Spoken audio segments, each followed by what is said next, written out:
गुड़िया खत्म होने के बाद गांव वालों को लगा आफत अब टल गई है। सब लोग खुशी से जी रहे थे, लेकिन उन्हें यह जरा भी एहसास नहीं था कि अब जो होने वाला है वो पूरे इतिहास को बदल देगा। एक रात 2 बजे गांव की एक औरत सो रही थी, तभी उसे कुछ अजीब सी आहट सुनाई देती है। वो बिस्तर से उठती है और बाहर निकलकर इधर उधर देखने लगती है, और तभी गुड़िया का वही कटा हुआ उंगली हवा से उड़ता हुआ सीधा उस औरत के नाक के अंदर घुस जाता है। एक ही पल में वो औरत धड़ाम से नीचे गिर जाती है और उसकी नाक से खून निकलने लगता है। उस औरत के जितना खून था सब बाहर निकल जाता है और उसी खून से फिर से जिंदा होती है वो शैतानी गुड़िया।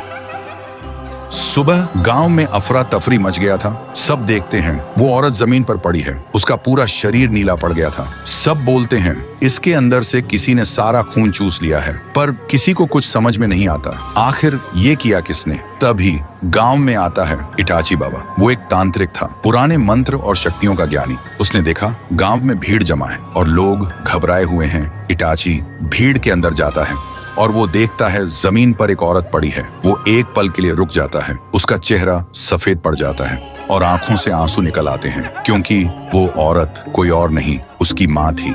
इटाची बचपन में ही गांव छोड़कर गया था तांत्रिक विद्या सीखने के लिए, और अब जब वापस आया तो उसने अपनी माँ को ऐसे हाल में देखा।